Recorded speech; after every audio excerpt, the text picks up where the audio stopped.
सबसे पहले इस वीडियो को लाइक करें और मजीद वीडियोस के लिए हमारा YouTube चैनल सब्सक्राइब करें और बेल आइकन पर क्लिक करें।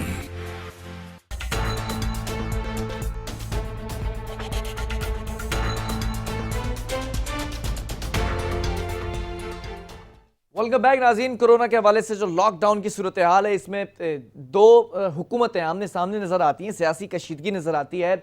सिंध हुकूमत की बात कर ली जाए और वफाकी हुकूमत की बात कर ली जाए तो एक दूसरे के ऊपर ये लान तान की जाती है कि किसने कितना राशन बांटा और किसने कितने पैसे बांटे। ये तमाम चीज़ें अपनी जगह, लेकिन अगर पार्टी के हवाले से बात कर ली जाए तो PTI के हवाले से, ख़ासतौर पर तहरीक इंसाफ के हवाले से, अपने ही रहनुमा नाराज़गी की वजह से वो पार्टी छोड़कर जा रहे हैं और ये बताते हैं कि हमें फ़ौक़ियत नहीं दी जाती, हमें अहमियत नहीं दी जाती, जबकि पार्टी के लिए हमने तमाम चीज़ें वक्फ कर दी हैं। इन्हीं तमाम चीज़ों पर बात की जाएगी। इस वक्त हमारे साथ अपोजिशन लीडर फिरदौस शमी नकवी साहब मौजूद हैं। सर, बहुत शुक्रिया मुझे ज्वाइन करने के लिए। सबसे पहले तो खैर कोरोना लॉकडाउन के हवाले से बात करना चाहूँगा। लॉकडाउन सिंध हुकूमत का कैसे देखते हैं आप? मैं समझता हूं कि जो लॉकडाउन की कोई स्टैंडर्ड्स ना पता हो, वो लॉकडाउन को समझना बड़ा मुश्किल होता है। कि 19 डिस्ट्रिक्ट है, 11 में तो कुछ और 8 में 5 से कम के 19 डिस्ट्रिक्ट के अंदर कोई वहाँ लॉकडाउन वैसा जैसा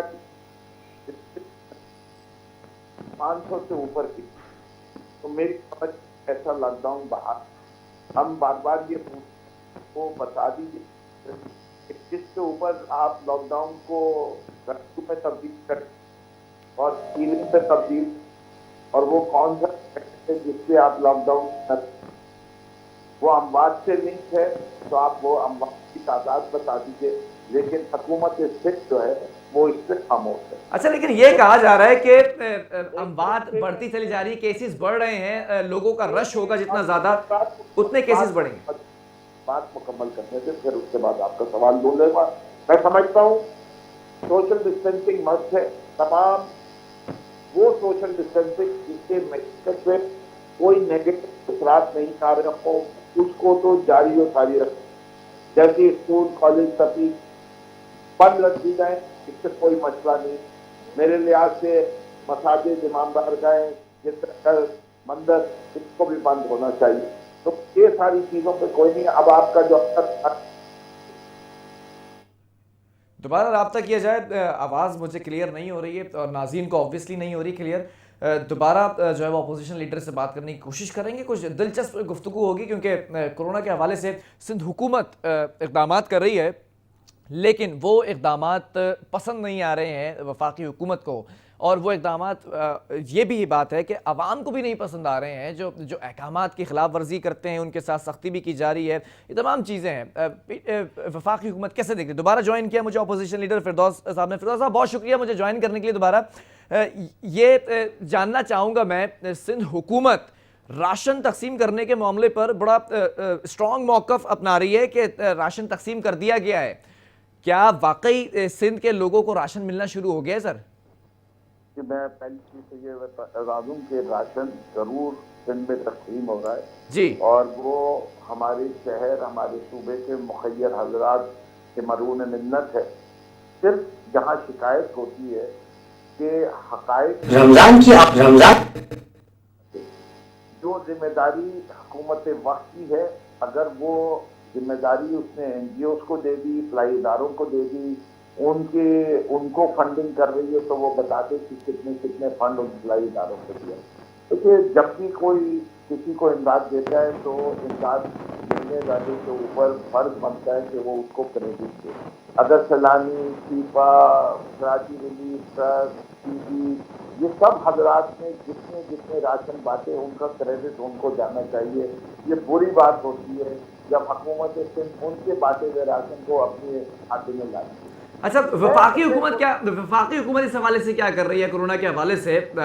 इस पर भी बात करना चाहूँगा ज़रा।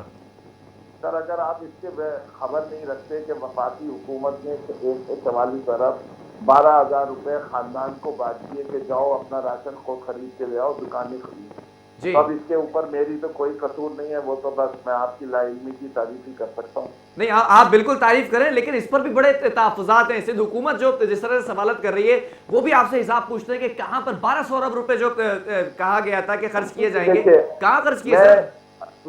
मैं आपको बहैसियत एंकर और बहैसियत हिंद जी। अगर वो इससे बेहतर और ज्यादा शफाफ तरीका कोई ला सकते हैं, जिससे अंगूठे के निशान को जब मैच करता है जी। और एक बैंक पैसे बांट रहे, 2 बैंक बांट रहे हैं पूरे मुल्क के अंदर, लेकिन सिंध में एक बैंक बांट रहा है जो कि हबीब बैंक है, जो कि एक इंडिपेंडेंट थर्ड पार्टी है। हर एक शख्स के नाम उसके अंगूठे के निशान के साथ आपको बताया जा सकता है कि ये शख्स इस तारीख को इस जगह पे इससे पैसे लेके गया। अगर इससे बेहतर कोई तरीकाकार वजह किया जा सकता है तो हमारी रहनुमाई कीजिए। हम पूरे पाकिस्तान से अपील करते हैं कि हम इस निज़ाम को और बेहतर करना चाहते हैं। हम जितना बेहतर कर सकते थे, मैं तानिया निस्तर जहबा की तारीफ, उनकी वजारत की तारीफ करता हूँ कि बड़े कम। अच्छा, चले चले, ठीक है। ये स्ट्रक्चर पार्टी के अंदर क्यों नहीं लेकर आ सके फिरदौस साहब? आप लोग पार्टी के आपके रहनुमा जो डिवोटेड थे, वो नाराज होकर पार्टी छोड़कर बैठे हैं, रुकनियत निकाल के बैठे हैं, तो इस पर क्या कहेंगे? ये स्ट्रक्चर पार्टी में भी मुंतकिल कर दें सर, सबकी सुन ली जाए, सबको फेवर मिले। देखिए, बात सारी ये, एक वजीर आजम है और एक चेयरमैन है, उनके पास दिन में 24 घंटे हैं। जी। पार्टी के अपने अपने फोरम होते हैं, पार्टी का डिसिप्लिन कुछ ना कुछ रिक्वायर करता है। अगर हम प्रॉपर फोरम में जाएंगे और प्रॉपर तरीके कार से जाएंगे तो आपकी बात सुन ली जाएगी। आप पहले रेजिग्नेशन नहीं देते, पहले आप शिकायत करते हैं। अगर इससे पहले नजीब हारून साहब ने कोई शिकायत की है, उसका खत वो पेश कर दें कि मैंने ये खत लिखा था पार्टी के जनरल सेक्रेटरी को, ये मैंने लिखा था खास पार्टी की कोर कमेटी को, ये मैंने खत लिखा था पार्टी के चेयरमैन को, ये मैंने खत लिखा था असेंबली के स्पीकर को, मैंने ये खत लिखा था पार्लिमानी लीडर को, ये खत मैंने लिखा था चीफ विप को। इतने खतूत लिखने के बाद अगर कोई नहीं उनकी बात सुनता, फिर वो रिजाइन करते, तो अभी भी उन्होंने पार्टी से रिजाइन किया। उन्होंने सिर्फ वजीर आजम को अंदिया दिया है कि मैं एमएनए छोड़ना चाहता हूँ, रिजाइन चाहिए। लेकिन ये भी तो बड़ी बात है ना, ये नाअहली नहीं है कि पार्टी स्ट्रक्चर की। कि मैं समझता हूँ ये पार्टी की खूबी है कि पार्टी के अंदर हमारे ऐसे लोग हैं जो पानी दखल अपना रजिस्ट्रेशन दे देते हैं बगैर खौफ व खतर। सर, मुझे तो यहाँ तक भी मालूम है कि बहुत से एमएनए एमपीएज हैं, आप ही के मिनिस्टर से खफा बैठे हैं। अच्छा, ये किसी और हर दौर में होता है, वज़रा से लोग खफा होते हैं, तो इसका मतलब कोई, लेकिन उन एमएनए एमपीएस की चलती नहीं है ना सर, इसलिए मैं सवाल कर रहा हूँ, क्यों नहीं चल रही? खान साहब तो एहतसाब का अमल ज्यादा स्ट्रॉन्ग रखते हैं। जी, हर चीज में तब्दीली जो है, जिधर जिधर हम कंसंट्रेट कर रहे हैं तब्दीली लाने से पहले हम उसको करेंगे, और ये लोग सब तब्दीली का हिस्सा हैं, और इनको तब्दीली का उतना ही सिक्योर करना है जितना खान साहब को करना है। और तब्दीली में सबसे पहली तब्दीली ये है कि अपने लीडर के साथ बिल्कुल जुड़ जाओ। इसलिए लीडर तब्दीली उसी वक्त लाएगा जब मुत्तहिद पार्टी होगी। लीडर तक सर एमएनए एमपीएस की आवाज नहीं जा रही, तो लीडर से कैसे जुड़ जाएंगे? वो तो नाराजगी का इजहार कर रहे हैं। देखिए, आपको मैंने बात तो बताई, अगर आपको बात नहीं सुनना चाहते आए, मैंने कहा सबसे पहले आपके पास फ्लोर ऑफ द हाउस ही है जी। दूसरी चीज, आपके पास पार्लिमानी पार्टी है, पार्लिमानी पार्टी का लीडर है। अब आपका सिर्फ आपने अगर हमने बातें वजीर आजम को ही सुनानी है तो मैं माफी चाहता हूँ, हमारे वजीर आजम को हुकूमत भी चलानी है, मुल्क में तब्दीली भी लानी है, मुल्क में मसाइल भी बड़े हैं, मसाइल की कमी है, तो उसके अंदर ये सिस्टम चलेगा नहीं कि हर आदमी नहीं। मुझे पार्टी स्ट्रक्चर के अंदर बहुत से लोग कंप्लेन कर रहे होते हैं, आप ही के बहुत से एमएनएज हैं, एमपीएज हैं जो राब्ते में होते हैं, वो कहते हैं कि ये मसाइल चल रहे हैं, इसके ऊपर सुनवाई नहीं हो रही। एक और खबर अगर आप कहें तो मैं एक एमएनए का नाम ले लेता हूं आपके सामने। आप जिसका नाम लेना चाहे ले ले। ये मेरे ख्याल से आपके 2 हाथों की उंगलियों से ज्यादा तो लोग आप गिना नहीं सकते इतनी बड़ी पार्टी में। सर, मैं जरा आलमगीर साहब का नाम लेना चाहता हूं, उनके साथ आपके ताल्लुकात कैसे चल रहे हैं आजकल? मेरे उनसे बड़े अच्छे ताल्लुकात हैं सर। बड़े कुछ इख्तलाफात, कुछ खबरें सामने आ रही है, कुछ पार्टी स्ट्रक्चर के अंदर बगैर किसी वोटिंग के, बगैर किसी वर्किंग के किसी को बिठा दिया गया। अभी लाइन पे ले लीजिए, आप अभी लाइन पे ले लीजिए, कोई उसमें मसला नहीं। कुछ पार्टी स्ट्रक्चर के अंदर बगैर किसी वर्किंग के, बगैर किसी वोटिंग के किसी को बिठा दिया गया उनके जानिब से, तो आपने क्या गुस्से का इजहार नहीं किया उस पर?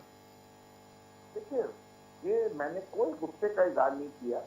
आप अगर अपना पॉइंट ऑफ व्यू कहीं देते हैं जी। और ये हमारे अंदरूनी मामला हैं, जी आप घर का जो है मामला है, मोहल्ले में जाके खुले चौराहे में हंडिया नहीं फोड़ते।